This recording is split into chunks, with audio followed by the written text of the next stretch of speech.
ચાલો આગળ દાખલા નંબર 10 કેવી છે મૂડીકૃત નફાની રીત કીધી છે આપણે વાંચીએ રકમ પછી દાખલો 1 બાય 1 ગણતા જઈએ ચાલો આગળ તો જોઈએ નીચેની માહિતી પરથી નેતૃત્વ અને ઋત્વિકની ભાગીદારી પેઢીની પાઘડીની કિંમત ભારિત સરેરાશ નફાને મૂડીકૃત કરવાની પદ્ધતિ અનુસાર નક્કી કરો ભારિત નફો પણ આપી દીધો છે અને મૂડીકૃત કઈ દીધી કઈ કે મૂડીકૃતના આધારે ભાગડીની ગણતરી કરો પછી નીચે વધારાની માહિતી આપી છે કોષ્ટક સ્વરૂપે આપણે વર્ષ અને નફો આપી દીધો છે એ વાંચતા નથી હવે વધારાની માહિતીમાં જોઈએ તો મિલકતો આપી છે 6 લાખ દેવા આપ્યા છે 1,70,000 ધંધાનો સામાન્ય અપેક્ષિત વળતરનો દર કે તો બી ભલે અને અપેક્ષિત વળતરનો દર કે તો પણ ભલે 10% આપ્યો છે તો ચાલો દાખલો ગણવા માંડીએ ફટાફટ તો પહેલું સ્ટેપ શું આવશે બોલો હાલો પહેલું સ્ટેપ આવશે આપણું શું આવશે રોકાયેલી મૂડી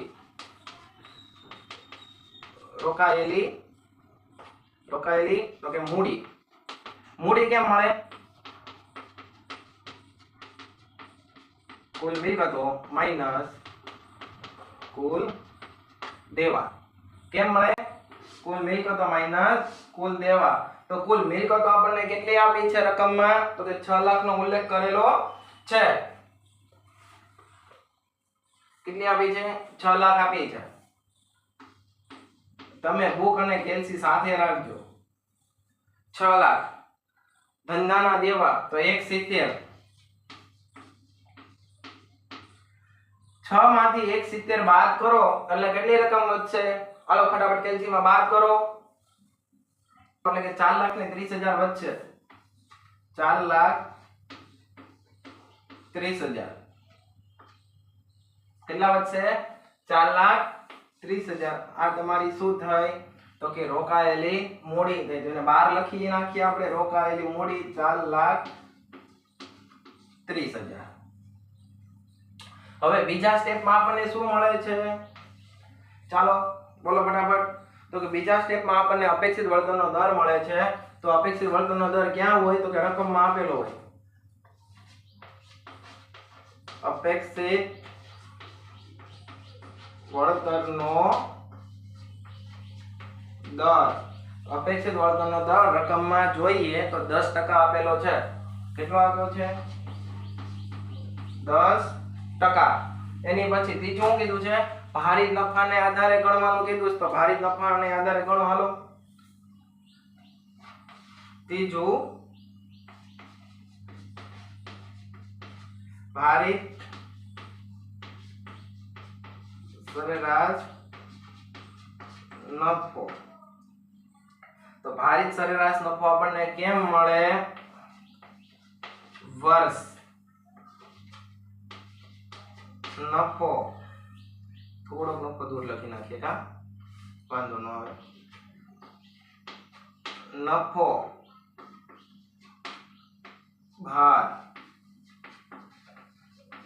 ભારિત નફો ચાલો હાલો વર્ષ ક્યાંથી ક્યાં સુધી આવ્યું છે રકમમાં જોવો તો રકમમાં આપણને વર્ષ આપ્યું છે 2012 થી 16-17 સુધી તો લખી નાખો વર્ષ આપણને આપ્યું છે 2012 થી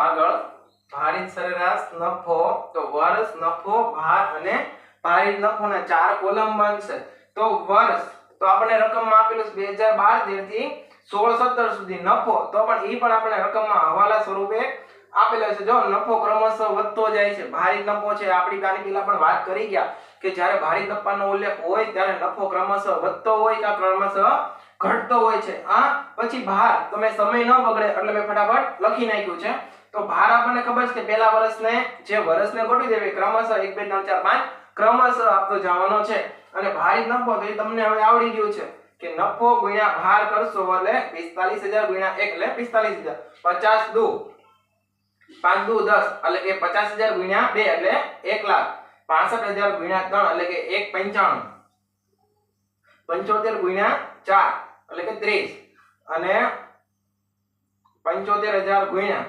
4 કરશો એટલે કે 3 લાખ અને 90,000 ગુણ્યા 5 કરશો એટલે કે 9 પંચાને 45 એટલે કે 4,50,000 અને આ બધાનો સરવાળો કરશો એટલે કે 10,90,000 રૂપિયા એટલે 90,000 રૂપિયા તમારો ટોટલ થવો જોઈએ. આ શું છે? ભારિત નફો. અને આ છે કેવો છે? કુલ ભારિત નફો. જો કુલ ભારિત નફો.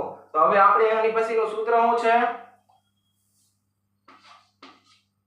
સરેરાશ શું છે? સરેરાશ ભારિત નફો બરાબર તો કે સરેરાશ ભારિત નફો બરાબર કુલ ભારિત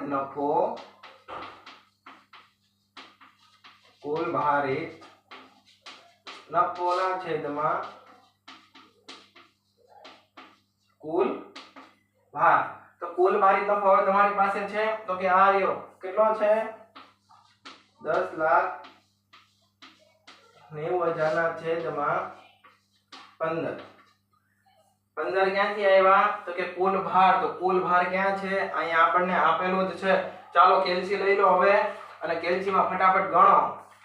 10,90,000 ભાગ્યા 15.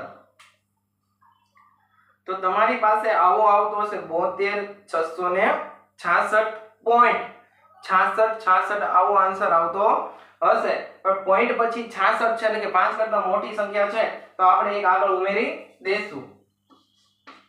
72,667 તમારો આન્સર આવવો જોઈએ. 72,667. આ 7 એટલે આવ્યા કે પાછળ પોઈન્ટ કરતા કહેવાય ને કે અહીંયા 6 આવતા હતા પણ પોઈન્ટ પછી 66 હતા એટલે આપણે એક આગળ એડ કરી દીધો એટલે 7 આવ્યો. હવે શું આવશે? હવે પછીનું કોલમ આવશે મૂડીકૃત નફો. કેટલા નંબરનું કોલમ આવશે?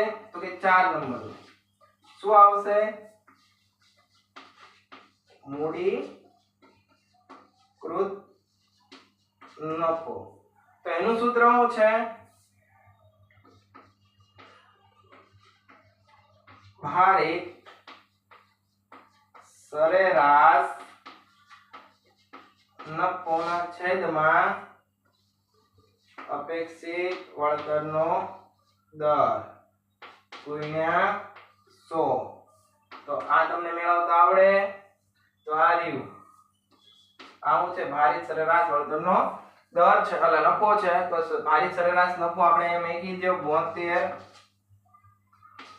72,667. તો ચાલો ભારિત નફો અહીં લખી નાખો 72,667 છેદમાં અપેક્ષિત વળતરનો દર કેટલા ટકા આપ્યો છે?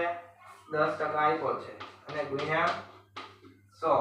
જો ગણતરી ન કરવી સામાન્ય બુદ્ધિ આંકવી હોય તો મીંડું યુ. તો રકમ શું આવશે? એક મીંડું વધ્યું છે વાહે ચડાવી દો. આ તમારો આન્સર આવશે. શેનો? તો કે મૂડીકૃતનો. લખો 72,667. હવે તમારે શું મેળવવાનું છે? તો કે હવે તમારે મેળવવાનું છે પાઘડી. 5 નંબરમાં શું આવે છે? 5 નંબરમાં આવે છે પાઘડી. તો પાઘડીનું સૂત્ર આપણને યાદ છે મૂડીકૃત નફો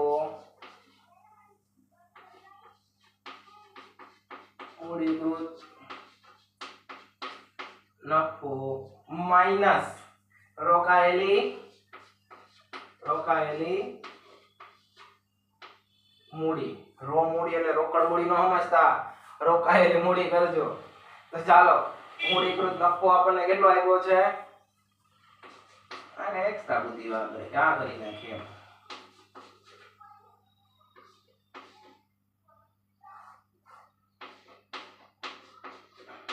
રોકાયેલી મૂડી તો આ રહી 4,30,000.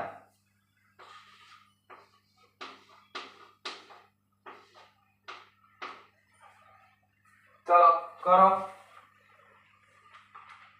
72,667 માઈનસ 4,30 એટલે તમારો આન્સર આવશે 2,96,670.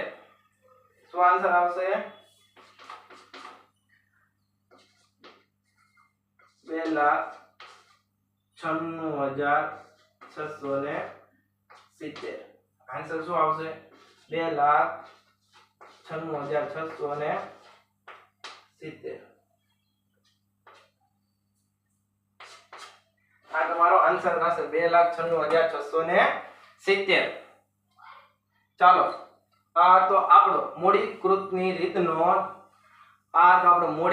રીતનો દાખલા નંબર 10 પેજ નંબર 106 ઉપર આપેલો આખો દાખલો રિવિઝન કરી નાખીએ હાલો હવે આનું તો સૌપ્રથમ દાખલા નંબર 10 પેજ નંબર 106 ઉપર નામાના મૂળ તત્વો ભાગ 1 મૂડીકરણની પદ્ધતિ તો એમાં જોઈએ પહેલું હતું રોકાયેલી મૂડી તો રોકાયેલી મૂડી આ રે રોકાયેલી મૂડી એ રીતના મળે કે ક્યાં રીતના મળે તો રકમમાં આપેલી હોય છે રકમમાં આપણે જોઈએ તો કુલ મિલકતો માઈનસ કુલ દેવા કરો એટલે તમને રોકાયેલી મૂડી મળે તો 6 લાખ આપેલી હતી એમાંથી કુલ દેવા એટલે કે 170 બાદ કર્યા એટલે આપણને કેટલા મળ્યા 43 મળ્યા એટલે કે 4,30,000 મળ્યા 4,30,000 ને ક્યાં કાઢ્યા બારે કાઢી નાખ્યા એની પછી બીજું સ્ટેપ આપણું શું છે અપેક્ષિત વળતરનો દર તો ઈ ક્યાં હોય તો કે રકમમાં હોય છે અપેક્ષિત વળતરનો દર ક્યાં રકમમાં કેટલા ટકા 10% આપેલો છે એની પછી સ્ટેપ નંબર 3 તો હું કહે છે ભારિત નફો તો ભારિત નફો આ રહ્યો કે ભારિત સરેરાશ નફો તો એ આપણને વર્ષ અને નફો રકમમાં આપેલો હોય રકમ એટલે કે હવાલામાં તો એ બે બેઠે બેઠું લખી નાખવાનું અને ત્રીજા નંબરનું કોલમ બન્યું આ 3 નંબરનું કોલમ બન્યું ભાર અને ચોથું બન્યું ભારિત નફો તો ભાર ક્રમશઃ મૂકી દેવાનો 1 2 3 4 5 અને પછી ભારિત નફો તો કે ભારિત નફો ક્યાંથી આવે કે ભાર અને નફાનો બંનેનો ગુણાકાર કરો ઈ અહીંયા તમારો આવશે અને હવે આપણે સૂત્ર શું મેં કે ભારિત નફાનું આ તો ખાલી ભારિત નફો મળ્યો હવે કુલ ભારિત નફો મળ્યો છે બરાબર તો આપણે સરેરાશ ભારિત નફો મેળવવા માટે કુલ ભારિત નફો છેદમાં કુલ ભાર મેળવવાનું છે તો આ રહ્યું સરેરાશ ભારિત નફો બરાબર કુલ ભારના છેદમાં કુલ ભારિત નફો મેં કીધું તો કે હા તો 1090 ના છેદમાં 15 મેળવશો એટલે તમારી પાસે આવશે 72,66,6.6666 આવતો હતો પરંતુ આપણે પોઈન્ટ પછી પાછળ રાખવો નથી એટલે આગળની સંખ્યામાં એક એડ કર્યો એટલે અહીંયા 66,7 આવે છે ઈ મળી ગયા પછી તો કે મૂડીકૃત નફો તો કે મૂડીકૃત નફો કઈ રીતના મળે છે ભારિત સરેરાશ નફો છેદમાં અપેક્ષિત વળતરનો દર ગુણ્યા 100 તો અપેક્ષિત વળતરનો દર અહીંયા આપેલો છે ભારિત નફો તો કે આપણે આ મેળવ્યો શું કર્યું કે ભારિત નફો આપણે અહીંયા મેળવ્યો છે આ તમારો ભારિત નફો છેદમાં અપેક્ષિત વળતરનો દર આ તો આવડું આ બેઠું અહીંયા લખ્યું છે અપેક્ષિત વળતરનો દર ક્યાં છે તો કે અહીંયા છે ગુણ્યા 100 હાલો મેકો પછી આવશે પાઘડી કેટલા નંબરનું છે 5 નંબરનો સ્ટેપ છે પાઘડી તો પાઘડી કઈ રીતના મળે મૂડીકૃત નફો માઈનસ રોકાયેલી મૂડી તો કે મૂડીકૃત નફો ક્યાં છે આ આપણે મેળવ્યો અને રોકાયેલી મૂડી ક્યાં છે તો કે રોકાયેલી મૂડી આ તો રોકાયેલી મૂડી કેટલી છે 430 બાદ કરશો એટલે તમને 29,66,70 તમારો આન્સર આવશે એ શું થશે તમારી પાઘડી શું થશે પાઘડી આ તો આપણો દાખલા નંબર 10 પેજ નંબર 106 ઉપર આપેલો હતો આખો દાખલાનું છેલ્લે ફાસ્ટ રિવિઝન કરી નાખ્યું લખી નાખો આમાં કાઈ પણ ડાઉટ હોય તો કોમેન્ટમાં કહેજો પ્લસ વિડિયો જેને ગમતા હોય એ વધુમાં વધુ લાઈક કરે વધુમાં વધુ શેર કરે અને કહેવાય ને કે ચેનલને સબસ્ક્રાઇબ કરવાનું તો ભૂલતા જ નહીં હો વિદ્યાર્થી મિત્રો ચાલો લખી નાખો અસ્તુ જય હિન્દ ભારત